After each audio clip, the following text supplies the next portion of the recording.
Hey Beyond Macros heroes, it's Matt and I'm back with another video to help you make your transformation that lasts. The most common way people find Beyond Macros is by searching mass gain for CrossFit. And today's video is going to cover what it takes to put on muscle while doing CrossFit. And I'll also answer the other question I frequently get, which is, can I put on muscle just by doing CrossFit?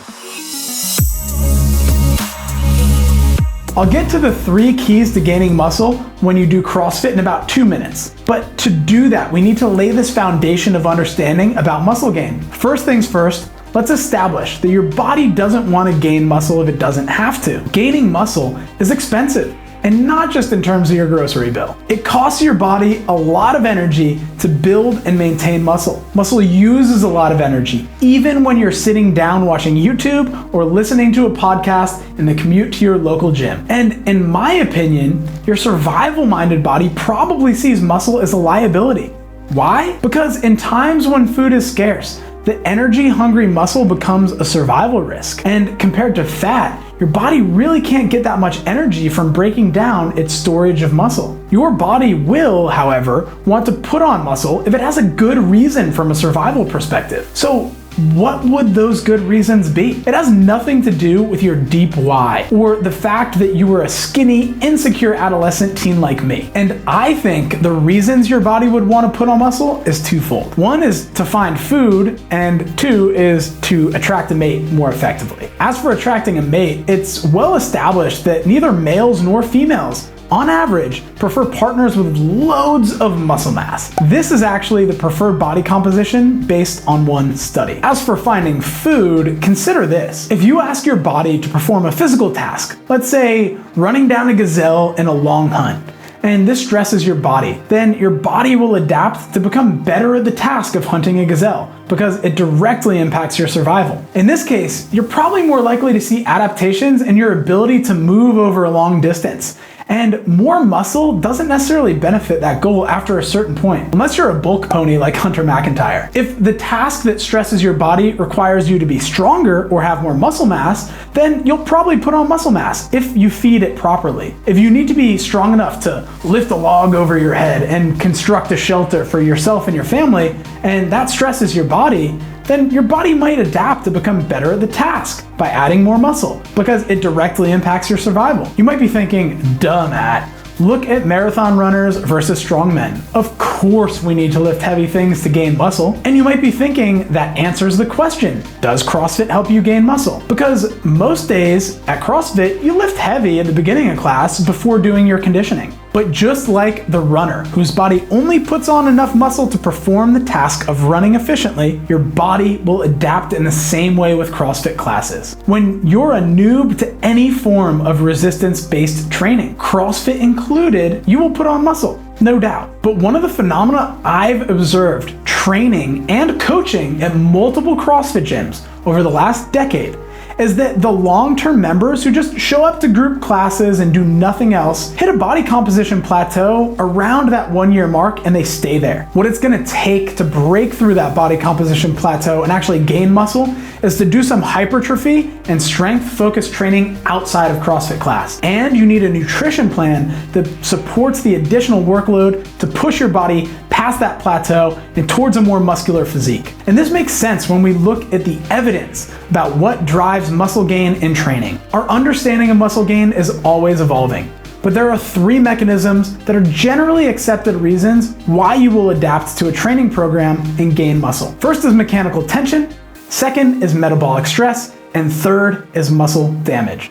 So let's discuss each briefly. Mechanical tension refers to the loading of muscle, both the force production and the stretch phases of loading, so force and stretch. They're believed to increase muscle mass. Mechanical tension alone can induce hypertrophy, but even programs with high mechanical tension might not increase muscle mass, and instead might make the nervous system more efficient at recruiting the muscle fibers you already have. And I found the research into mechanisms of hypertrophy fascinating because there's a Japanese style of training called katsu, which is a blood flow restricted training. Katsu uses very low mechanical tension, only about 20% of your 1 rep max, yet it produces muscle hypertrophy. So research into Katsu training provides some great insights into the potential mechanisms that can explain why metabolic stress induces muscle hypertrophy. Metabolic stress involves the accumulation of metabolic byproducts, such as blood lactate, inorganic phosphorus, and hydrogen ions. At that point, you're feeling those metabolic byproducts in action. They're created at a faster rate than your body can buffer them. And it's believed these metabolites cause stress that stimulates muscle growth in a number of ways. These mechanisms include fiber recruitment, anabolic hormone release, myokine activation or deactivation, and production of free radicals, as well as cellular swelling. Out of those explanations for why metabolic stress causes hypertrophy, it appears that the muscle fiber recruitment is probably one of the largest contributing factors. As these metabolites like hydrogen ions build up, a muscle group starts to fatigue, and so more fast twitch fibers are recruited to continue moving the load if you're lifting. Another proposed reason that metabolic stress can induce hypertrophy is that your body will release anabolic hormones, particularly IGF-1 and testosterone, but to a lesser degree growth hormone, and that is a response to the metabolites from glycolysis. The research on how myokine alteration, reactive oxygen species production, and cell swelling affect hypertrophy seems less clear from the research I did, with a number of conflicting findings and studies. And the last factor we have is muscle damage. When muscle tissue is damaged from the stress of exercise, the muscle tissue sends signals to the body's repair mechanisms. It's like, come on in and clean out the debris and build me back up. And this stimulates a number of growth factors. So in terms of these three mechanisms, Brad Schoenfeld and his colleagues suggested some practical applications of this knowledge in a 2010 paper. So the best knowledge in 2010 seemed to show that programs promoting high metabolic stress and moderate mechanical tension are the best for promoting muscle hypertrophy. But of course, there is way more that goes into program design, and research has advanced in the decades since that paper was published. The key factors that evidence-based coaches will tend to manipulate to create a hypertrophy-focused program for their clients include the following: training volume, load, so think about the weight being lifted, training frequency, so think in terms of sessions per week that you train that muscle, training to momentary muscular failure, so hitting a single set max, and then exercise variation. Not only choosing different exercise types, but also movements in different planes and at different angles. We've also got contraction type, so you've got concentric and eccentric. You've got exercise order, so how they're performed in a session. You've got rep tempo, meaning how long your concentric movements and how long your eccentric movements move for. And then you've also got interset recovery, which is just the time you rest between sets. A more recent review paper concluded that loading doesn't seem to matter because hypertrophy can be achieved at a wide range of loads as long as the intensity and training volume are controlled. This is evident when you look at Katsu training, which employs very light loads of about 20% of your 1 rep max while restricting blood flow. I'll throw out that another paper compared training at 20, 40, 60, and 80% of 1 rep max, and there didn't seem to be a difference in hypertrophy between 40, 60, and 80% groups. So there was significantly less hypertrophy at 20% of 1 rep max, but that wasn't blood flow restricted. The training factors that do seem to play a major role in whether or not you gain muscle are training volume, training frequency relative to training load, and your experience level. The other factors I listed earlier are all important, but as with any program, it's important to consider the context of your goals, training experience, and other activities.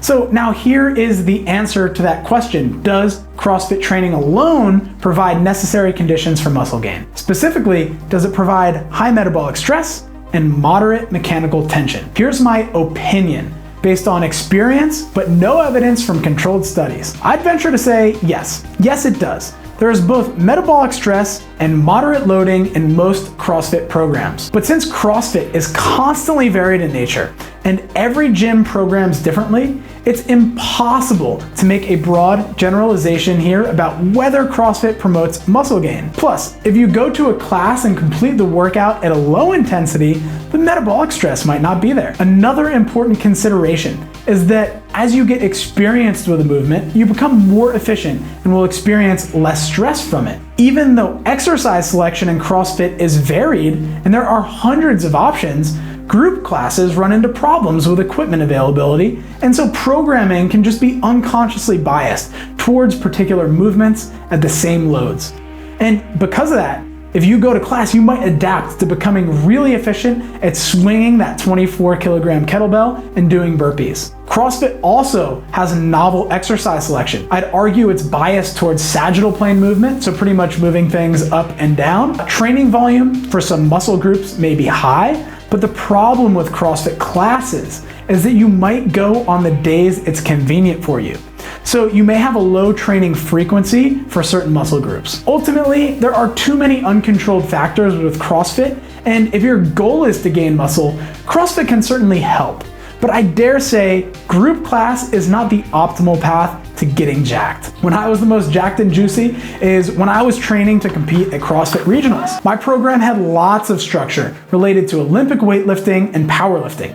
We had focused bodybuilding sessions, and there was conditioning layered on top. When I look at the top CrossFit athletes, I see physiques that look muscular and better than most natural bodybuilders. But I know those athletes didn't get that way with 20 minutes of strength work followed by a 10-minute Metcon. Their programming is periodized. Back when there was regionals, my coaches would program strength and hypertrophy cycles when we finished regionals. We'd get strong and big as a focus. And then as the season moved on and the open approached, we'd layer in more conditioning. And this is why we looked the way we did. So what should you do if your goal is to add muscle as someone who generally goes to just CrossFit classes? Two things. First, you should have a coach write you a hypertrophy-focused assistance program that you can do outside of class. If you're newer to lifting, you can probably get away with just 2 additional sessions each week, and it might only take you 30 minutes each session. If you're more experienced, you might need 3 additional hypertrophy sessions on top of group class or instead of the strength work. In a perfect world, you have an expert, evidence-based programmer at your gym who can make sure your assistance work program doesn't interfere with the movements and the volume and the loads that your CrossFit classes actually prescribes.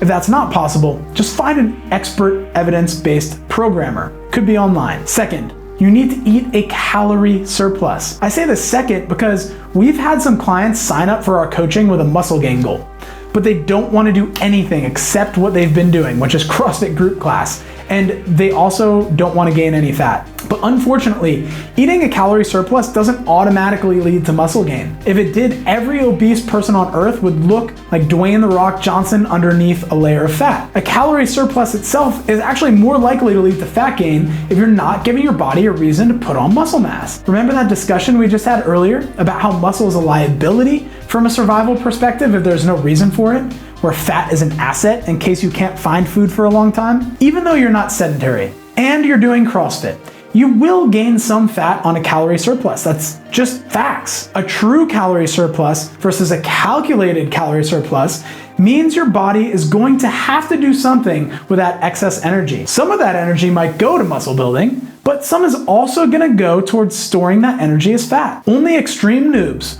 or people recovering from injury who we put on a calculated surplus also lose fat or don't gain fat while they're gaining muscle. Anybody with experience will put fat on while eating a calorie surplus, with only a few exceptions. So, to maximize your muscle gain on a surplus, you do first have to follow a hypertrophy-focused program in addition to or instead of your CrossFit training. But when it comes to gaining mass with CrossFit as your primary training, I usually recommend a smaller deficit than I would if I was working with a client who just wanted to pack on as much muscle as possible, regardless of the consequences. Firstly, because CrossFit training uses a lot of body weight kipping, rebounding on box jumps and things like that can be taxing on connective tissues. Your connective tissues don't adapt as fast as your muscle.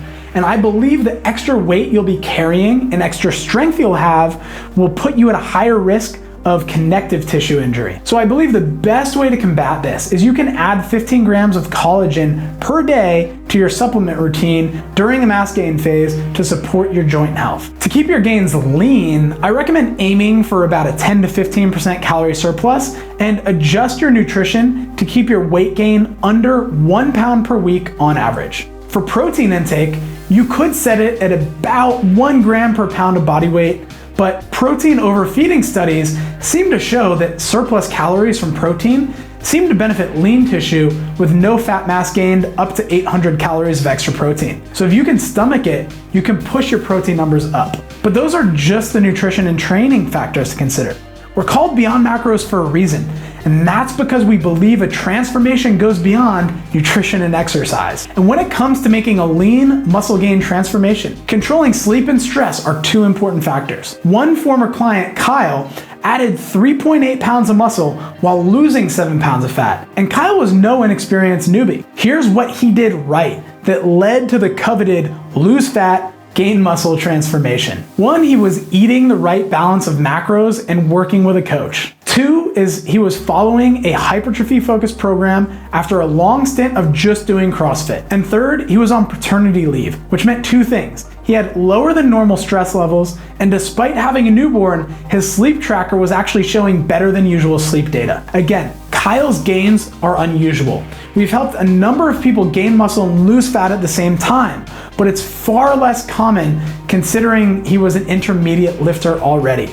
So don't put that expectation on yourself. It's great if it happens, but release that expectation. So here's actually what you can expect in terms of muscle gain if you're doing everything right, depending on your experience level. Here's the little chart for you. And please note that you will see diminishing returns with muscle gain. They're never linear.